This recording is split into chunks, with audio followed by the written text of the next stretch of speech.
শুভ সকাল বন্ধুরা। আজকে দিনটা হলো বুধবার আর এখন সময় হলো 6:30। তো সকাল সকাল ঘুম থেকে তো উঠে পড়েছি। আর সকাল সকাল ঘুম থেকে উঠে যেটা প্রথমেই করি সেটা হলো দরজা জানলাগুলো আগে খুলি। তো দরজা জানলা খুলতেই দেখি বেশ কিন্তু ভালোই রোদ উঠেছে বাইরে। তার মানে বোঝা যাচ্ছে বেলা বাড়লে আজকে কিন্তু বেশ ভালোই গরমটা পড়বে, মানে রোদের তাপটাও কিন্তু বেশ ভালোই বাড়বে। তো যাই হোক, ছাদে চলে গেলাম জল দিতে, কারণ যেহেতু পড়াতে যাওয়া আছে না, তো সেই কারণে ছাদে জলটা দিয়েই যায় একবারে গাছগুলোতে। না হলে এত রোদে না গাছগুলো না পরে এখনো নেতিয়ে পড়ে, তো সেই জন্য পড়াতে যাওয়ার আগে জলটা দিয়ে নেব। নমস্কার বন্ধুরা, আমি সঙ্গীতা শুরু করছি আজকে নতুন একটি ব্লগ। আশা করছি যারা যেখান থেকে দেখছো সবাই ভালো আছো এবং সুস্থ আছো।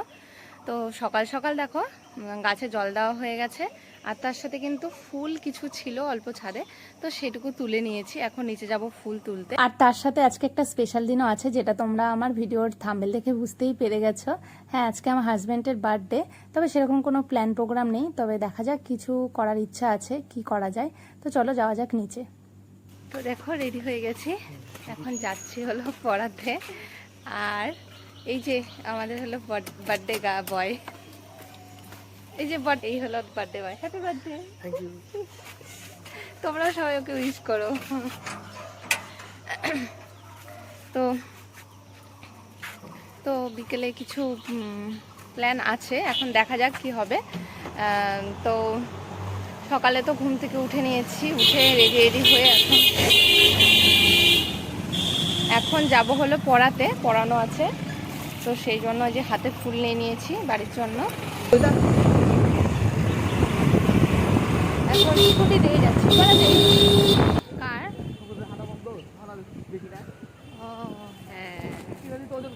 আর জানেন তো, আমি যে রাস্তাটাতে পড়াতে যাই, তো সেই রাস্তার দুপাশে না এরকম পাইকারি মার্কেট বসে। আর এখান থেকে সমস্ত দোকানদাররা পাইকারি হিসেবে মালপত্র কিনে নিয়ে গিয়ে দোকানে বিক্রি করে। আর ওর বার্থডেটা যেহেতু আজকেই পড়েছে, তো আমি কিন্তু আগের দিন রাতে ওর জন্য ছোট্ট করে একটা সেলিব্রেট করেছি, মানে এই মিডনাইট একটা সেলিব্রেশন বলতে গেলে।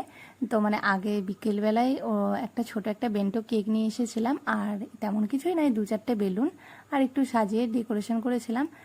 এটা আমি প্রত্যেকবারই করে থাকি, মানে বিয়ের আগের বছরও করেছিলাম, আর এইবার দিয়ে 2বার করা হলো। ও একটু খুশি হয় আর আমারও বেশ ভালো লাগে। তো দেখো পড়িয়ে এখন বাড়িতে চলে এসেছি, তো ভাবলাম ঘরটাকে আজকে একটু ভালো করে ক্লিন করে নিই। রোজ তো করাই হয়, তবে আজকে আর একটু ভালো করে করতে হবে, কারণ বাড়িতে কয়েকজনকে বলা হয়েছে, বলতে মা বাবারা আসবে। সরি, ভুল করে বাবার কথা বলে দিলাম, মা বাবা তো নেই, মা আসবে, দাদা আসবে, আর মেসো, আমার মেসো মাসি তারা আসবে, আর জেঠু জেঠি। তো সেই জন্য সবাইকে কয়েকজনকে বলা হয়েছে। তো সেই কারণেই ঘরটাকে একটু আজকে ক্লিন করে নেব।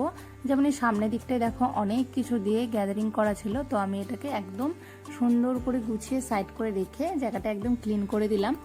আর এদিকে চেয়ারটাতে দেখছো কতগুলো জামা, আর আমার এই ড্রেসিং টেবিলের পাশে সমস্ত যেগুলো অপ্রয়োজনীয় জিনিস, মানে রোজ রোজ লাগে না, সেই সমস্ত জিনিসগুলো আমি এখানে রেখেছিলাম। তো ভাবলাম দেখতে একটু খারাপই লাগছে, তো এইগুলোকে আমি মানে যে সমস্ত জিনিসগুলো আমার প্রয়োজনীয় জিনিস ছিল সেগুলোকে আমি রেখে দিয়েছি একটার মধ্যে, সমস্ত সাজিয়ে রেখেছি। মানে টোনার, ক্রিম, এই সমস্ত জিনিসগুলো, বডি স্প্রে, এগুলোকে আমি এক সাইডে করে রেখেছি, আর এই জায়গাটাতে সমস্তটা ক্লিন করে এই সাইডে রেখে দিয়েছি। আজকের আমার এই কাজটা কেমন লাগলো তা কিন্তু অবশ্যই তোমরা জানাবে, ঠিক আছে?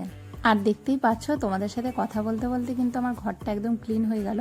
ঘরটা এর আগেও একবার ক্লিন করা হয়ে গেছিলো, মানে আমাদের যে হেল্পিং হ্যান্ড আছে ও সকাল সকালে ঘরটা সব পরিষ্কার করে রেখে গেছিলো, বাট আমি যে এক্সট্রা কিছু নোংরা বের করলাম, তো সেই কারণে ঘরটা একটু নোংরা হয়ে গেছিলো।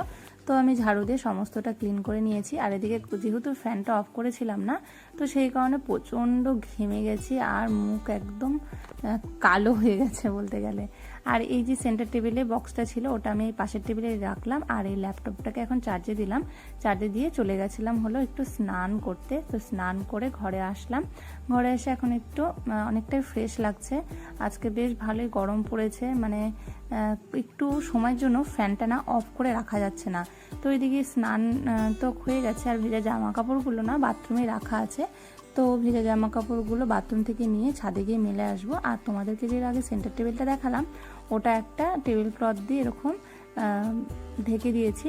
তো টেবিল ক্লথটা না হ্যান্ডমেড, কিন্তু এটা আমাকে একজন গিফট করেছিল, বেশ খুব সুন্দর। তোমরা জানিও তোমাদের যদি ভালো লেগে থাকে। আর এদিকে দেখো সমস্ত চেয়ার টেবিল চলে এসেছে, আর তার সাথে চেয়ার টেবিলগুলো সাজানো হয়ে গেছে। তো এখন চলে যাব হলো নিচে। উপরে কিছু টিস্যু পেপার ছিল, তো টিস্যু পেপারগুলো নিচে নিয়ে যাব। আর এখন দুপুরের খাবারটাও খেয়ে নেবো, কারণ ও দোকান থেকে চলে এসেছে। আর আসার সময় না দিদাবাড়ি থেকে কিছু খাবার নিয়ে এসেছে, এটা হলো মাছের মাথা দিয়ে কচু শাক, আর হলো ইলিশ সর্ষে ইলিশ খেতে কার কার ভালো লাগে অবশ্যই জানাবে। আর ওইদিকে আমাদের খাওয়া হয়ে গেছে এখন, তাই উপরে চলে আসলাম। আর এদিকে বেড কভারটা তো চেঞ্জ করিনি, তো এখন বেড কভারটা চেঞ্জ করে নেব। তো এদিকে কিন্তু আমাদের বার্থডে বয় কিন্তু মার কাছ থেকে গিফট কিন্তু পেয়ে গেছে, সে তার মার কাছ থেকে। তো দেখো এদিকে বাড়িতে পড়ার জন্য একটা বারমুড়া ওকে প্যান দিয়েছে, আর এটা হলো একটা বেড কভার, যেটা ভীষণ সুন্দর লাগছে দেখতে। এই বেড কভারটা দিয়েছে, একদিকে ভালোই হলো, আমাদের দুজনেরই হয়ে গেল। তো ভাবলাম বেড কভারটা আজকে পেতেই দিই, সবাই যখন আসবে বাড়িতে, তো সেই জন্য ভাবলাম সবার আসার আগে বেড কভারটা পেতে দিই। তো এদিকে বেড কভারটা পেতে দিলাম, আর এখন বালিশের কভারটা ভরে নেব। তো আর এদিকে না আমাদের বার্থডে বয় আজকে ভীষণ ব্যস্ত, এসেছিল খেয়ে দিয়ে আবার চলে গেছে দোকানে। সেই যে তোমাদের সাথে সকালবেলা একটু দেখানো হয়েছিল, তারপরে আর ওর সময় হচ্ছে না যে একটু রেস্ট নেবে। তো হলো ও যেহেতু এখন বাড়িতে নেই, তো ভাবলাম বিছানাটা পাতা হয়ে গেল, তো এখন একটু ফ্রি থাকবো। তো ভাবলাম কয়েকটা বেলুন ফুলিয়ে নিই। অ্যাকচুয়ালি না ও আমাকে বলেই ছিল যে বেলুন কিন্তু একদম ফোলাবে না, তবে আমি মার্কেটে গেছিলাম, তো আসার পথে কিন্তু বেলুন নিয়ে এসেছি। তো এখন তো ও নেই, তাই ভাবলাম ঝটপট করে বেলুনটা ফুলিয়ে নিই, তারপর কিন্তু আমাকে কিছু বলতে পারবে না। তাই আমি এই হ্যান্ড পাম্পটার সাহায্যে আমি বেলুনগুলো ঝটপট করে ফুলিয়ে নিচ্ছি। ও যদি এসে দেখে বেলুন ফোলানো হয়ে গেছে, তো এখন কিছু করতে পারবেও না যদিও। তো আর এদিকে না ফ্যান বন্ধ করে তো থাকাই যাচ্ছে না, আর ফ্যান চালালে এদিকে বেলুনগুলো সব উড়ে উড়ে চলে যাচ্ছে, আর ধুমধাম ফেটেও যাচ্ছে। একটা করে ফুলাচ্ছি আর দুটো করে ফাটছে, তো কি বলবো বলো। তো সেই কারণে না এখন একটু চাদর দিয়ে আমি বেলুনগুলোকে তার ভেতরে রাখছি। তো দেখতে পাচ্ছ কতগুলো বেলুন ফোলানো হয়ে গেছে, আর উপরে কিন্তু ফ্যান চলছে, আর তারপরও দেখো ঘেমে গেছি, আজকে প্রচণ্ড গরম। বেলুনগুলো ফুলানো হয়ে গেছে, চলো তোমাদেরকে দেখানো যাক কতগুলো বেলুন এতক্ষণে ফুলালাম।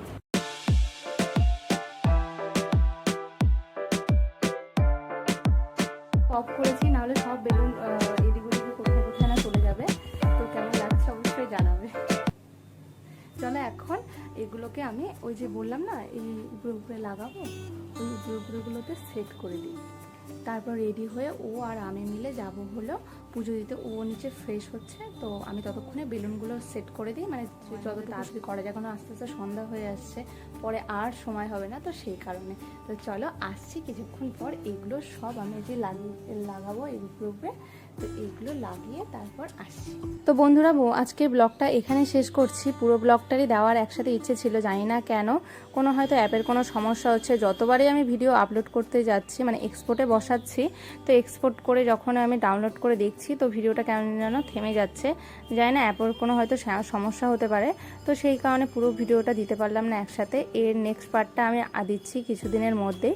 তো আজকে এই ব্লগটা এখানে শেষ করছি। যদি আজকের ব্লগটা ভালো লেগে থাকে তাহলে অবশ্যই ভিডিওটাকে like, comment, share and subscribe করে দিও। টাটা।